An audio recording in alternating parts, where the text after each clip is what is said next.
एक नागिन के 2 अंडे थे, लेकिन जब वो बाहर गई तब आसमान से एक जादुई अंडा उन 2 अंडों के पास गिरा।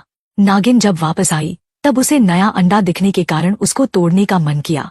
उसने अंडे को तोड़ने की कोशिश की, लेकिन वो उससे नहीं टूटा। तब उसने वो अंडा चुड़ैल के पास दिया। उसने भी अपना जादू इस्तेमाल किया, लेकिन वो अंडा नहीं टूटा।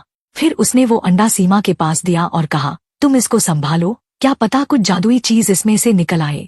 सीमा ने उस अंडे को अपने पास प्यार से रख लिया।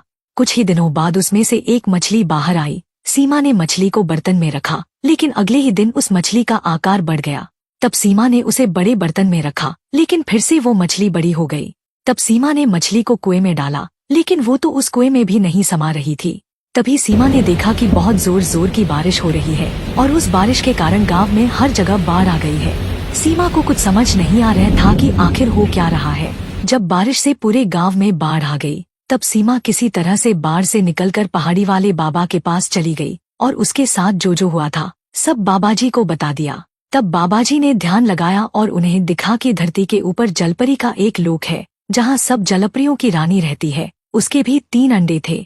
एक दिन एक तांत्रिक चुपके से वहां आया और तीनों अंडों को उठा कर ले गया, लेकिन रास्ते में ही वह एक पत्थर से टकरा कर गिर गया, जिसके वजह से एक अंडा धरती पर आ गिरा। तांत्रिक जल्दी से बाकी 2 अंडों को अपने गुफा में ले गया। वो गुफा कहाँ थी ये किसी को भी नहीं पता था।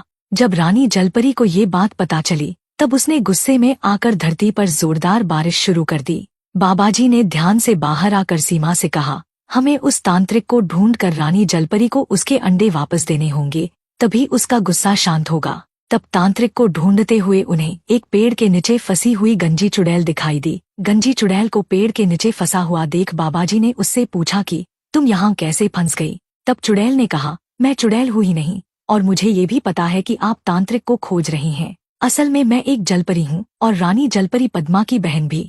जब पद्मा के 3 अंडों को तांत्रिक उठाकर ले गया तब पद्मा ने उन्हें ढूंढने का काम मुझे सौंप दिया। ये काम बहुत मुश्किल था। तांत्रिक की गुफा को ढूंढते हुए मेरा 1 महीना बीत गया, पर गुफा नहीं मिली। लेकिन एक दिन मुझे एक ऐसी गुफा मिली जिसके अंदर से धुआं आ रहा था। वहां जाने पर मुझे तांत्रिक की आवाज सुनाई दी, बस 1 महीना और फिर मुझे सारी शैतानी शक्तियां मिल जाएंगी। तभी एक आदमी गुफा में चला गया, लेकिन जब मैंने गुफा में जाने की कोशिश की तब एक कवच ने मुझे दूर फेंक दिया। पद्मा ने मुझे विदा करते वक्त एक जादुई त्रिशूल दिया था, जिसकी शक्ति से मैंने उस कवच को तोड़ दिया। कवच के पीछे तांत्रिक उन अंडों के सामने बड़ा हवन कर रहा था, लेकिन कवच के टूटने की आवाज से उसकी नजर मेरे ऊपर पड़ी। आगे तांत्रिक ने क्या किया ये देखने के लिए पार्ट 4 कमेंट करें।